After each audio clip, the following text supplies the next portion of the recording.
The dark side of good people. You're not as innocent as you think. What if being good isn't enough? We often believe that kind people will always do the right thing.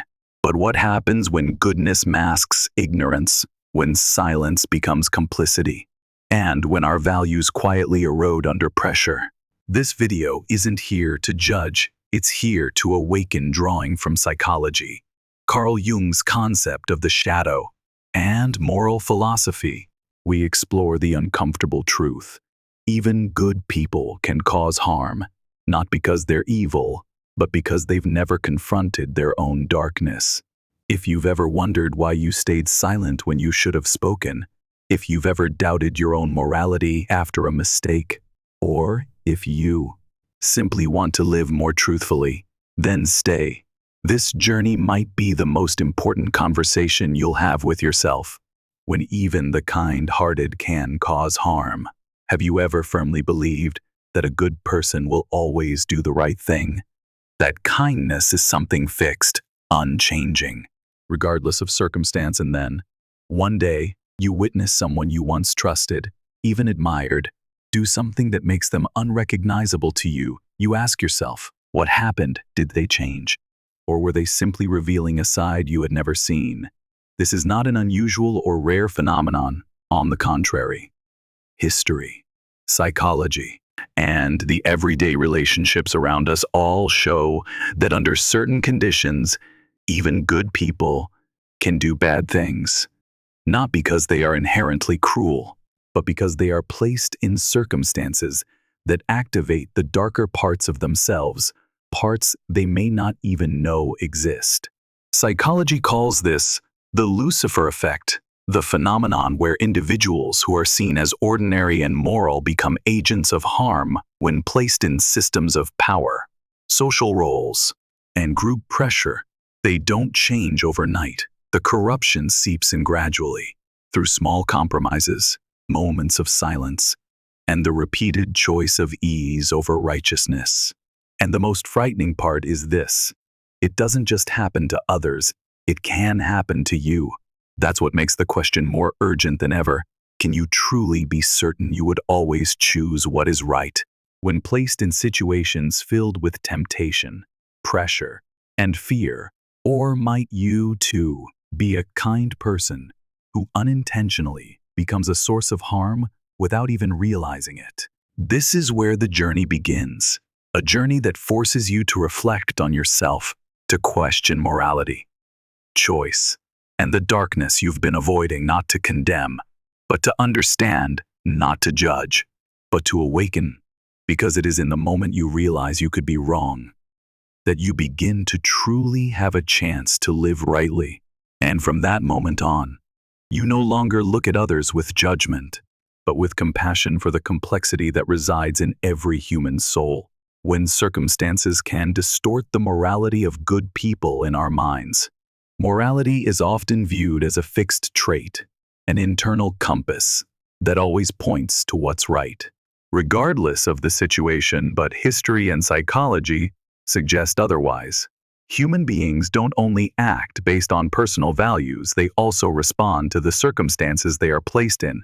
And when the circumstances are strong and pressuring enough, even kind individuals can become complicit in injustice. The Lucifer Effect, a term coined by psychologist Philip Zimbardo, is not just an academic concept. It came vividly to life in the infamous Stanford prison experiment, where ordinary college students, after just a few days of role-playing, became authoritarian, controlling, even cruel. No one forced them to become that way. It was the situation itself, the role, the power, and the sense of authority that awakened a dark part of them they had never encountered. Concentration camp guards, soldiers in purge campaigns, or even bystanders who remain silent when injustice occurs. Many of them were once normal people. They once loved, helped, and held moral standards, but when placed in a system where wrong becomes law, where responsibility is fragmented, and where fear and conformity are normalized, they too can change, little by little. No one leaps into darkness They slide into it through silence, small compromises, and the seductive safety granted by power. That's why, when speaking of evil, we must look not only at the evil doer, but at the conditions that made evil acceptable. This is not to justify, but to warn. If you believe morality is unshakable, you won't notice when it starts to crack. But if you understand that morality must be consciously upheld day by day, within every circumstance, then you begin to live with true awareness. And that is the starting point of inner freedom, the quiet psychological mechanisms that pull you away from your values. No one wakes up one morning and declares, "Today, I will do something wrong." The descent into moral compromise usually begins with subtle movements within the mind, psychological mechanisms that are invisible yet powerful enough to make you abandon your values without even realizing it. One of those mechanisms is obedience to authority. The famous experiment by Stanley Milgram showed that people tend to obey orders blindly when they come from someone in a position of authority, even when those orders lead to harming others. Participants in the study were willing to deliver imagined electric shocks to a victim simply because they were told to, despite trembling, hesitating, or fearing the consequences, not because they were cruel, but because they were instructed to comply. Another mechanism is dehumanization, a psychological process where we stop seeing others as human when someone is labeled as the enemy, trash, or not one of us. We begin to withdraw empathy, and once empathy disappears, moral boundaries blur. At that point, a hurtful comment, a degrading act, or even a brutal decision can be justified by the phrase, "they deserved it." Lastly, there is the social role and power of the group. When you enter a collective whose behavioral norms differ from what you once believed, you can easily get swept away, sometimes just to fit in, sometimes out of fear of being excluded. Over time, the role you play, even if only temporarily, begins to shape who you really are. You don't need to be a bad person to do bad things. All it takes is negligence toward these subtle processes, unquestioned commands, dehumanizing language, or seemingly harmless social roles. And just like that, you begin to drift from the values you once held dear, quietly, without warning, just one step at a time, in the silence of your conscience. Today's small silence is tomorrow's moral descent. Not all moral corruption begins with an action. Often, it starts with a decision to do nothing, averted eyes in the face of injustice, a nod of agreement when one should have objected, a whispered excuse. It's not a big deal, not worth intervening. These seemingly harmless moments are often the starting point of a moral slope. Evil rarely shows up as something monstrous from the beginning. It begins with compliance, with silence, and with letting others act in your place. Gradually, these choices form a pattern where it becomes easier to overlook wrongdoing, to feel that it's none of my business, and increasingly harder to stop. That's the trap of familiarity. Psychology calls this the slippery slope effect. Every time you accept a small wrong, you pave the way for bigger wrongs in the future. One moment of silence can become a habit. One moment of indifference can numb your emotions. And by the time you realize you're standing on the side of wrong, you've gone too far to turn back easily. What makes this process especially dangerous is the sense of safety that comes with not resisting. Society rarely punishes the bystander, but the price you pay lies within. You slowly lose your sense of honesty with yourself and begin to question the values you once believed in. Think back. How many times have you stayed silent because you thought you couldn't make a difference? How many times did you choose safety over what's right? And after those moments, how did you feel? Each silence leaves a small scar on the soul, difficult to detect, but quietly present. Morality is not forged in grand moments. It's shaped in the small daily choices we make. And it is from those choices that you either move toward the light or slide into darkness.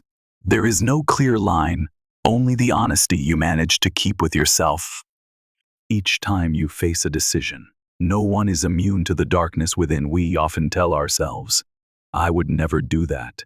When we hear of a kind person causing harm, we shake our heads, keep our distance, and quietly reassure ourselves, I'm not like them. But the truth is, believing we are immune to evil makes us most vulnerable to it.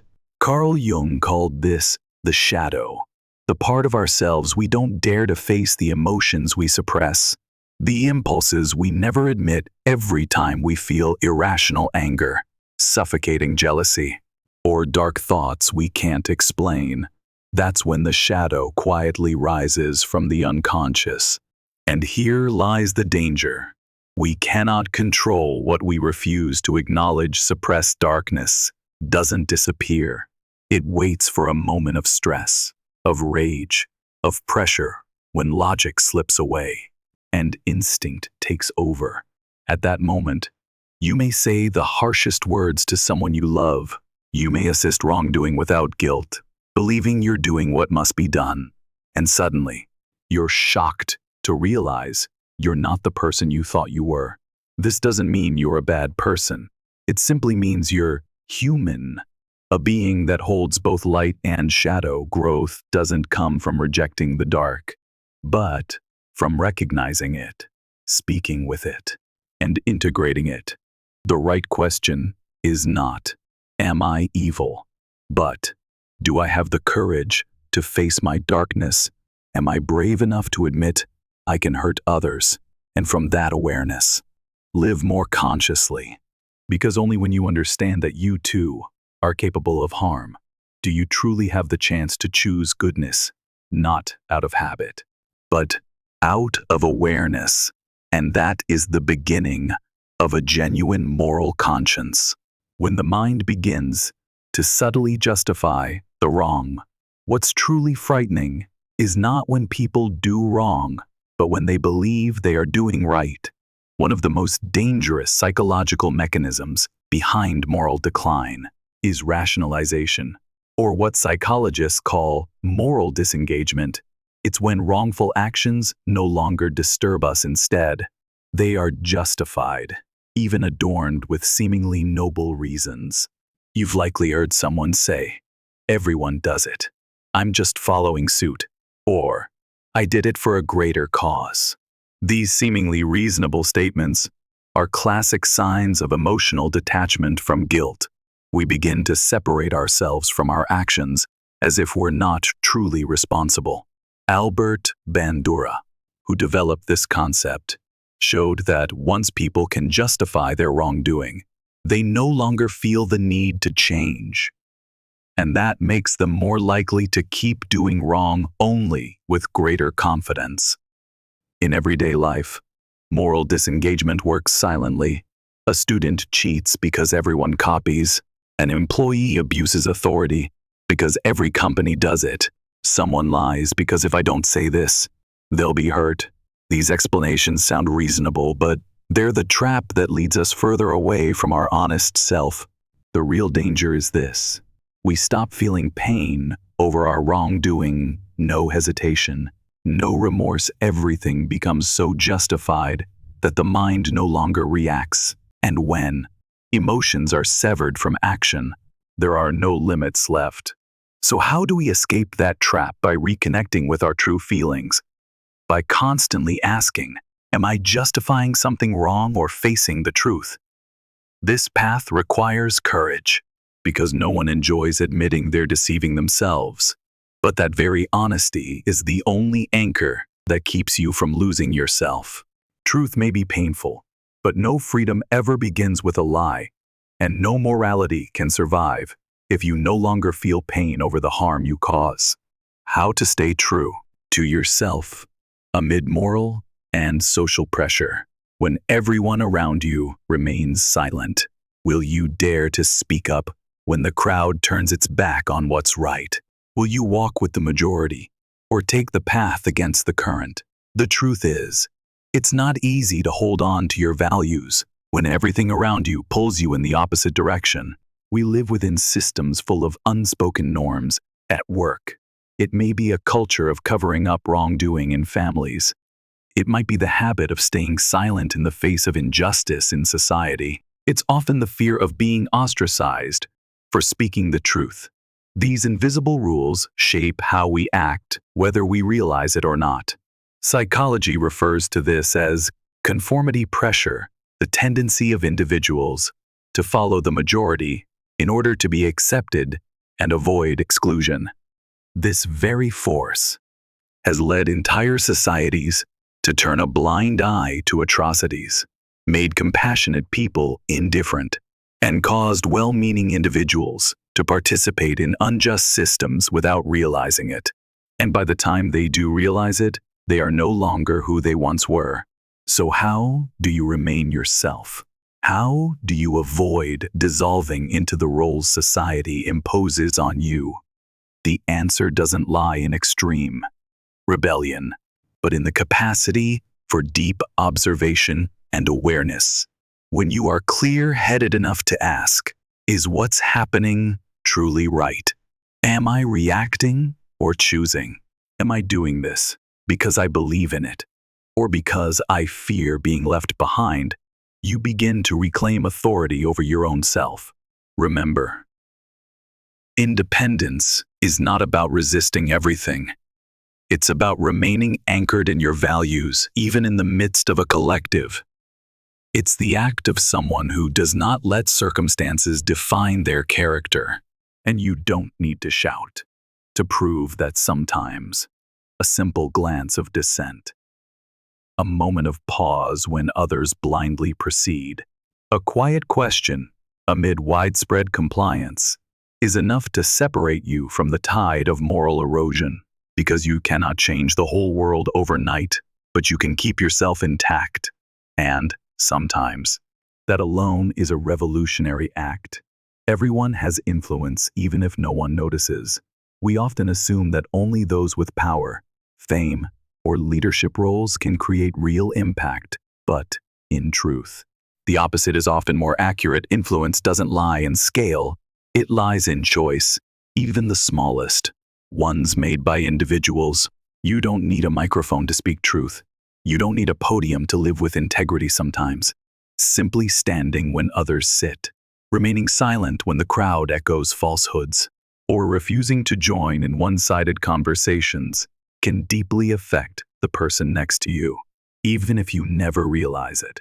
History has been shaped by quiet individuals. Oskar Schindler, a businessman, initially motivated by profit, chose to go against the Nazi extermination machine and saved over 1,000 lives, not because he was perfect, but because he refused to let circumstances dictate his conscience. That raises a question for each of us. In your own small world, are you leaving an impact in your family? Are you cultivating fairness, listening, and empathy at work? Do you defend what's right, even when no one supports you on social media? Are you spreading kindness or fueling division?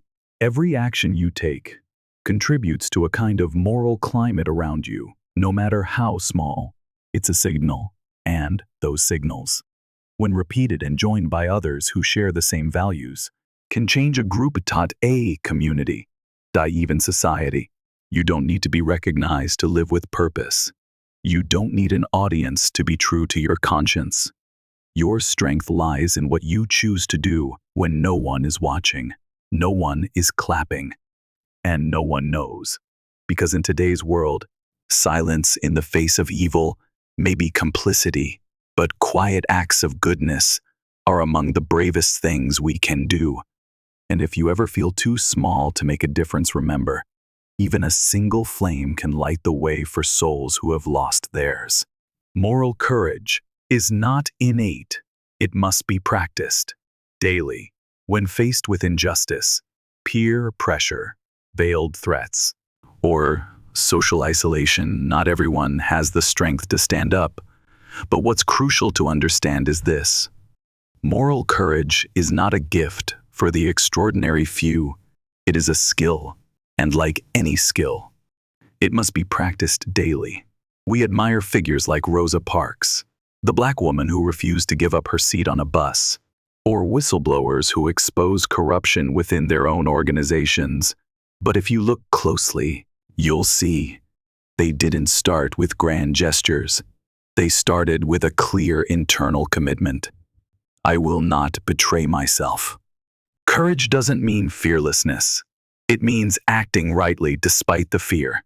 And to do that, you need an inner foundation built on awareness, self-reflection, and consistency with your core values. So how do you cultivate moral courage? First, define your non-negotiable principles: honesty, compassion, justice. Write them down. Repeat them daily. Even the smallest act in alignment with those values helps reinforce your bravery. Second, mentally rehearse difficult situations. If you witness misconduct at work, what would you say? If pressured to act unethically, how would you respond? Visualizing and mentally practicing helps you be more prepared when the real moment comes. Third, build a values-based community. Courage falters easily when you're alone, but when you're surrounded by people who understand and share your ideals, you'll stand firmer. A supportive glance, a timely word of encouragement can be enough to keep you from backing down. Moral courage doesn't need to appear in dramatic ways. Sometimes, just refusing to laugh at a degrading joke, not joining in a harmful act, or pausing to truly listen to someone who feels powerless makes you braver than most. And if you're not strong enough today, that's okay. What matters is that you're training. Because every time you choose what's right, even in thought, you're laying another brick in the foundation of courage, building inner strength and self-control from seemingly small acts. When people think of self-control, they often picture the ability to endure extreme situations, remaining still in the middle of a storm. But in reality, inner strength is not built in dramatic moments. It's formed in quiet, repetitive choices made every day, so small that they're easy to overlook. You practice self-mastery when you say no to the temptation of gossip. Even though speaking up would earn agreement, you strengthen your inner core when you refuse to participate in wrongdoing. Even at the cost of being viewed with suspicion, you control yourself when you don't lash out in anger, even when your instincts scream to retaliate. All these small acts, when chosen with awareness, become your mental muscles.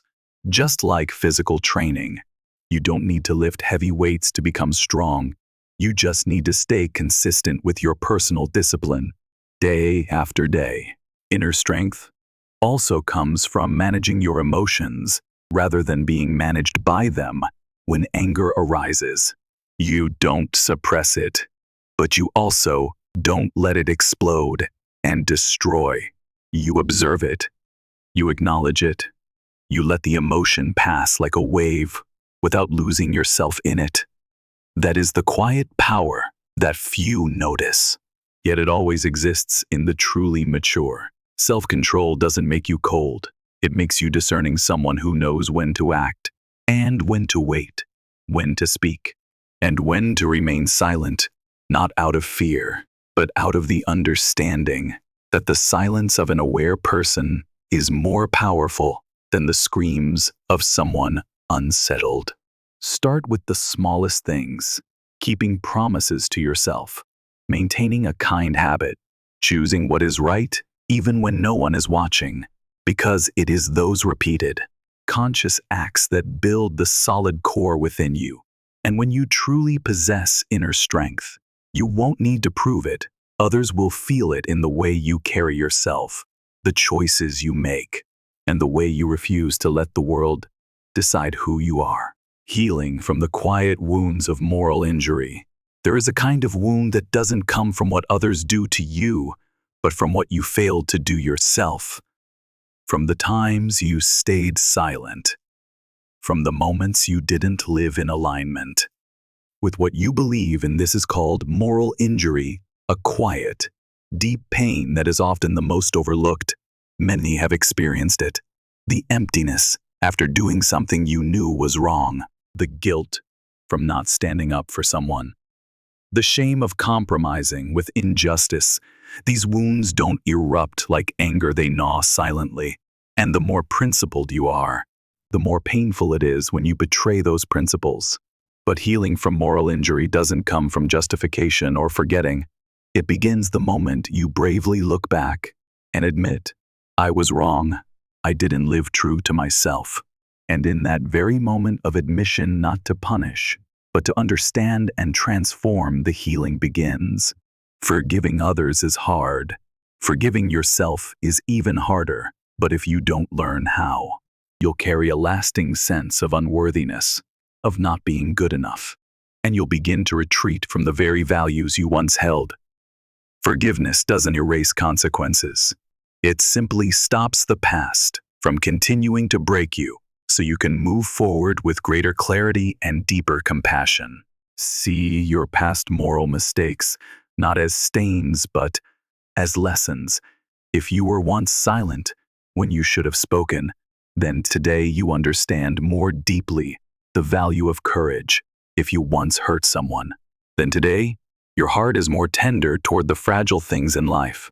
Healing is a journey back to your original goodness, not by denying the dark, but by embracing it and choosing the light precisely from where things once broke. And you don't need to be perfect to heal. You just need to be honest with yourself and willing to take one step forward, slowly, but without turning back.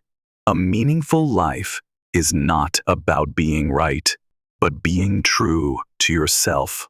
On the moral path, many strive to always be right, to say the right things, do the right things, live by the right standards, but the more they try to be right, the more they drift away from what matters most, being true to themselves. Righteousness, without authenticity, easily becomes a mask. One can do what is praised, but not truly believe in it. One can stay politely silent, yet betray their conscience. One can live a kind life in the eyes of others, while internally crumbling from the pressure of pretending. Carl Jung once said, I'd rather be whole than good.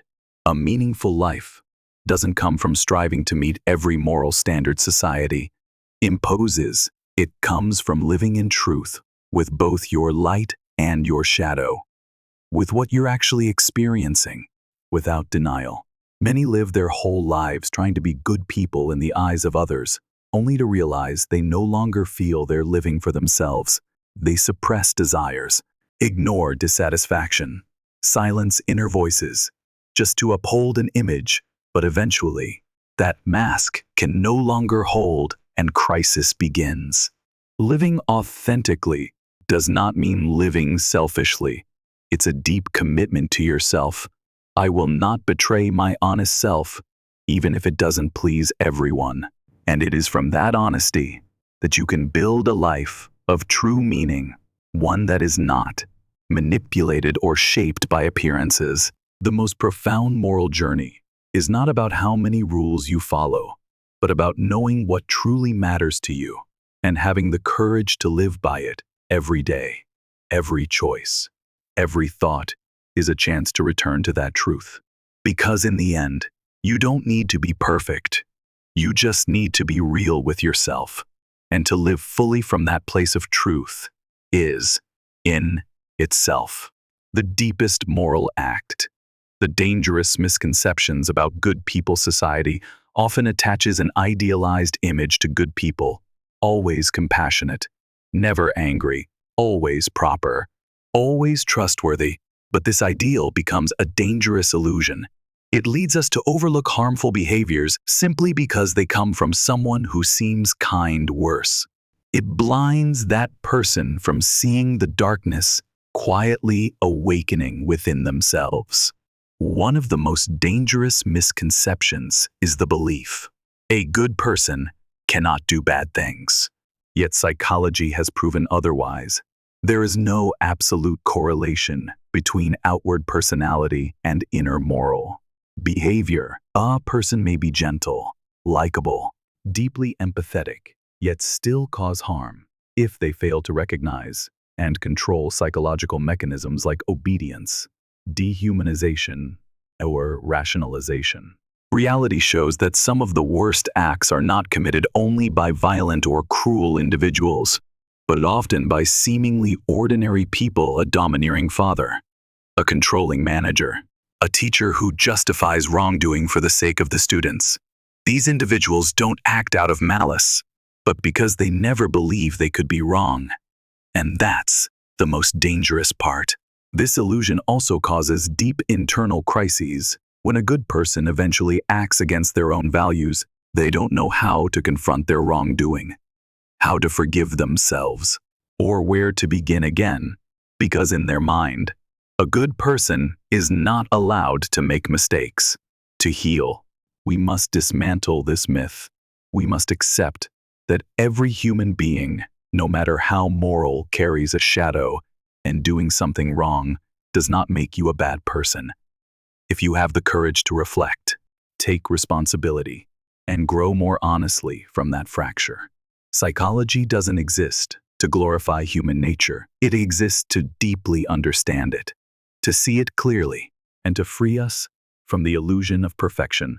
The sooner we abandon the fantasy of the absolutely good person, the sooner we gain the chance to live more honestly, consciously, and most importantly, with compassion for others and for ourselves.